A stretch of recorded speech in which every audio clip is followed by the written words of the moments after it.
1 of this lecture, we have learnt about acid bases and the various types of these acid bases. Also, we have learnt about solubility, equilibria and the criteria for the precipitation to occur and its relation between ionic product and solubility product. In this topic, we will learn more about how water behaves, what is its chemistry, and how the hardness of water can be studied and can be treated.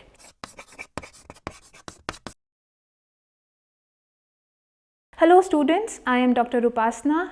To know more about this topic, you may refer to the book by S. Chand Publishing, the e-book link of which is given in the description box. Water is essential part of the existence of human life, but how it is structurally written and how it is utilized in various day-to-day applications and especially in the engineering. Water is made up of 2 hydrogens and oxygen, where oxygen is tetrahedrally bound to these 2 atoms. The bond order is approximately, the bond angle is 104.45 degrees, and there are 2 lone pair of electrons on oxygen, which is making it tetrahedral. The bond length is 95.84 picometers. This is the structure. In the solid state, this tetrahedral structure of ice is in the form of a lattice, where the hydrogen, where you have intermolecular hydrogen bonding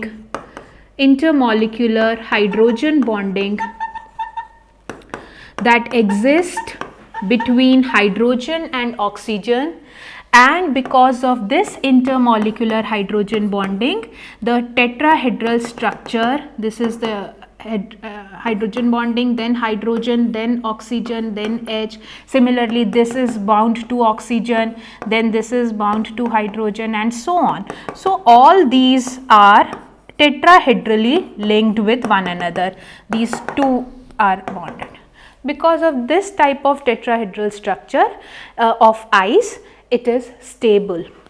Now, if I talk about the chemical properties of water, we have studied about its autoionization. Second, its reaction with metals. When it is with metals, it forms the base and hydrogen is liberated.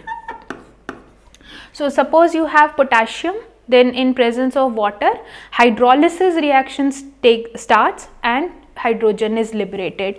So, water can react with metals as well as with non-metals, and in both cases the hydrogen gas is liberated. So, in water is also a universal solvent. Universal solvent means for most of the reactions, because of its high dielectric constant and its polar nature, it is utilized as a solvent. Most of the polar species are soluble in water, and the reaction can be studied of those species in water, hence it is termed as universal solvent. It is also a greener solvent because after the reaction no more harmful products are formed. So, in green chemistry also it is being widely used. Let us talk about hardness of water. The term hardness stands for those type of system in which there are some soluble salts present in water. As such, water is H2O, no more chemical species allowed in water, but suppose you add calcium and magnesium chlorides or bicarbonates or sulfates into water, then the water becomes hard. So, you know, from the water coming from mountains, it contains some minerals. So, these are the dissolved salts present in water, and because of the nature of the salts present, we have various types of water, hard water. So, the hard water, how to check whether a water is hard or soft. We take soap, which is the long chain fatty acids of sodium or potassium salts. So on dissolving the soap in water, if there is no lather formation, we say that there are certain salts present in the water which is making it hard. Why does it happen? Because the sulfates or chlorides or bicarbonates present in water forms these precipitates, and you must have observed the white PPT formation and no lather formation when you wash your hand with the hard water, with the soap and with hard water. So the hardness is divided into two categories. One is called temporary hardness, another is called permanent hardness. Temporary hardness is because of the bicarbonates of calcium and magnesium as well as of iron. And if the water contains salts of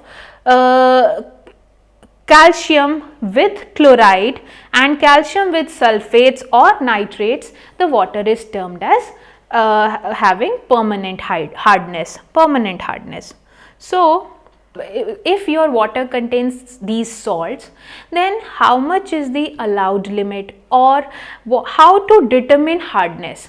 Okay, total dissolved solute or total dissolved salt, TDS. Once we have understood various types of hardnesses, we must know that how much amount of hardness is there in the water. That is calculated by measuring it in the units of ppm or in degrees. In ppm, it is the one part of the solute present in 1 million solvent. So parts per million, and in degrees it is the number of grains of calcium carbonate present in 70,000 grains on water. Interesting point to note is that we are representing hardness in terms of calcium carbonate. Why calcium carbonate is chosen as the basis of the calculation is because of its molecular weight. The molecular weight of calcium carbonate is 100 grams per mole. So we use it as a reference. Also, the calcium carbonate is a species that is formed after removing after the reaction. This is the final species. So that is why we measure the hardness in terms of calcium carbonate. How to estimate the hardness of the water? There are two methods to estimate. Number one method is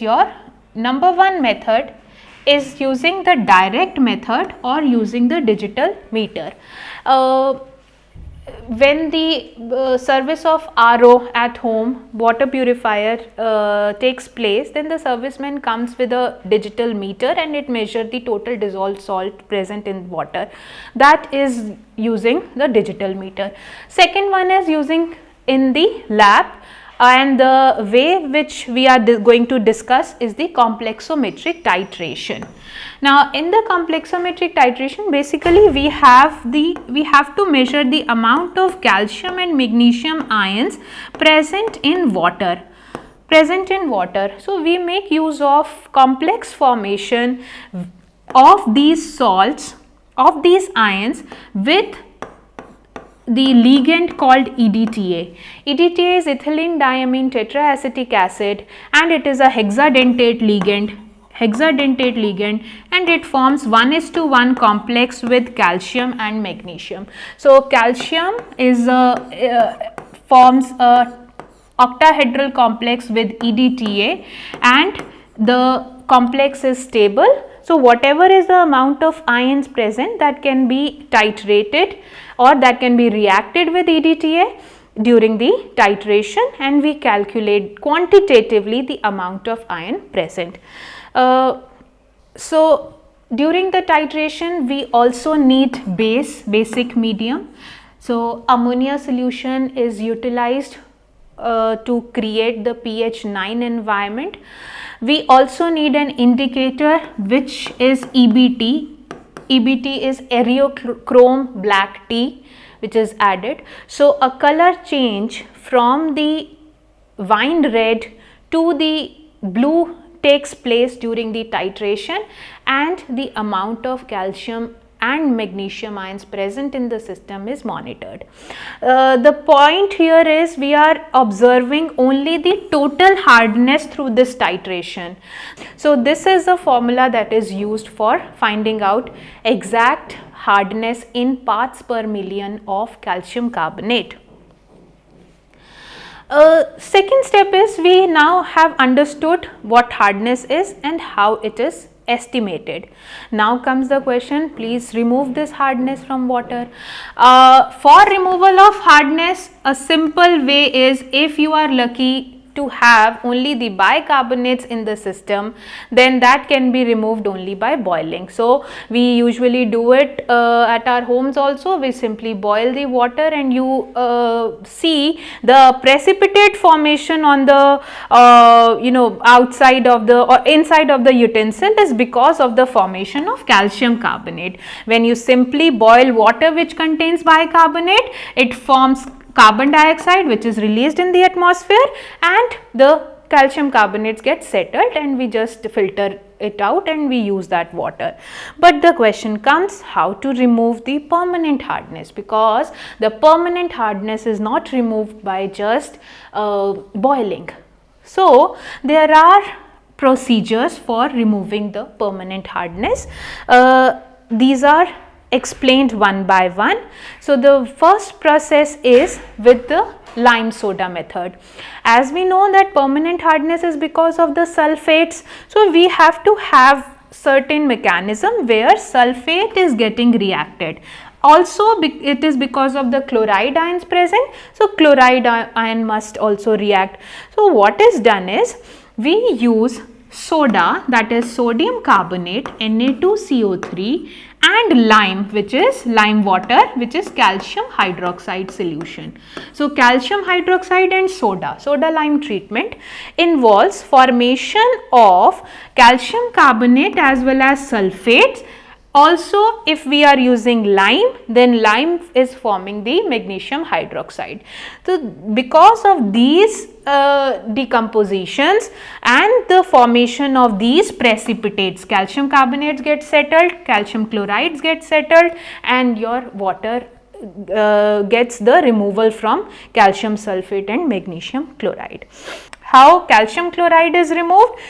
It is by further reaction with soda to form sodium chloride and calcium carbonate. So ultimately, calcium chloride sometimes remains soluble in the system, but if you add more of soda, then this reaction will take place and calcium carbonate will settle.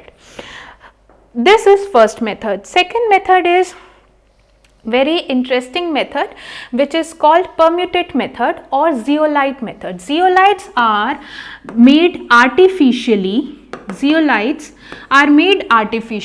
And these are the sodium aluminum silicates, where these silicates vary in number. These silicates can be, I can write this as SiO4 and 4 minus and X amount of these silicates.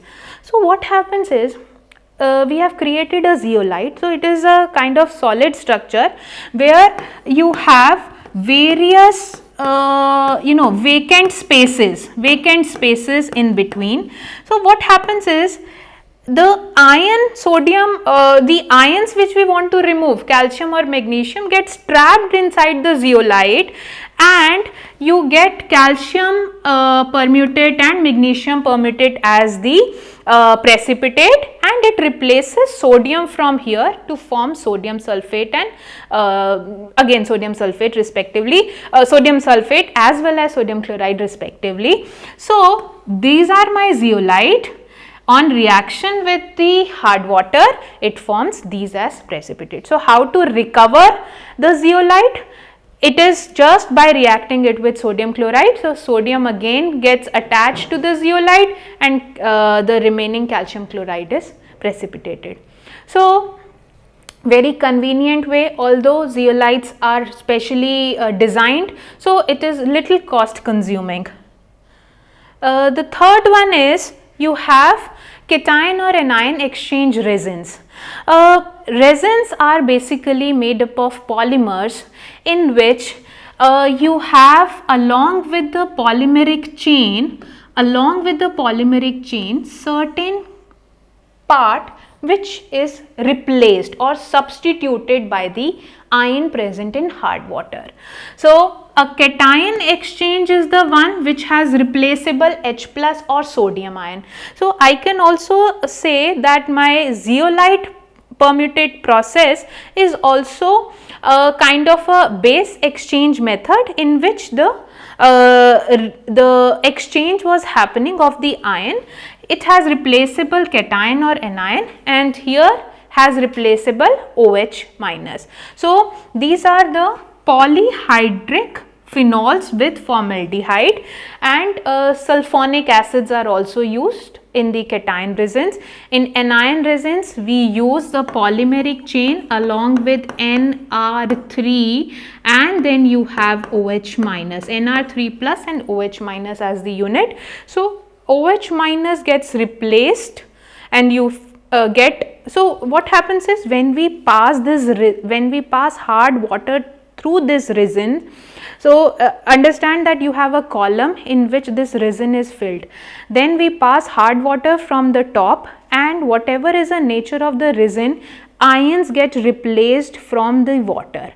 So if I have cation resin, then the cation calcium and magnesium from the hard water will come and take place the position of sodium ion or hydrogen ion, and water will leach out from the resin. Similarly, in anion resin, I will fill it with the hard water, and the ions, chloride ion and sulfate ion, will be replaced by OH minus, and you get the clear water solution at the bottom. So the third way is using sequestering agents. Sequestering agents are the polyphosphate units in which you have sodium ions and the phosphate unit, polyphosphate unit. Here in this, Calgon S is again this Na6P6O18. So when I dissolve this polyphosphate in water, it forms twice of sodium ions and anion as Na4P6O18 2 minus. Now what happens is the calcium ions from hard water, calcium sulfate from hard water, when it reacts with sodium Na4P6O18 2 minus, the replacement of sodium ion with calcium takes place, and the calcium and the sulfate ion gets free, or sodium sulfate formation takes place and calcium gets trapped in the polyphosphate unit. That is how calcium and magnesium ion can be replaced using Calgon S species. These are utilized for removing the permanent hardness. Hardness is one parameter. There are other salts and other impurities which are present in water, and which makes water not viable to drink. So there are, or for other utilization. So what are the parameters on which water quality is measured? These are, first the acidity, second is the alkalinity, so the nature of the salts present in water, third is the biological oxygen demand, how much is the oxygen is present which is utilized by biochemical reactions, then chemical oxygen demand, then DE is oxygen, dissolved oxygen. Then hardness we have covered, then pH of water. As I said that the pH of water present in open atmosphere becomes acidic. It is because of the carbon dioxide which dissolves in water that makes carbonic acid, and because of this carbonic acid formation, water becomes acidic. Then you have turbidity. If you have dissolved salt which are turbid in nature, then you use nephlometer to calculate the turbidity. Then what is the temperature? Then what is the conductivity? As such, conductivity of distilled water is very low, but when you dissolve certain ions in it, its conductivity increases. So all these parameters are really important to study the water quality. To know more about this topic, you may refer to the book by S. Chand Publishing, the e-book link of which is given in the description box. If you found this video interesting, please like, share and subscribe the S Chand Academy channel. Also, don't forget to press the bell icon for getting future updates. Thank you.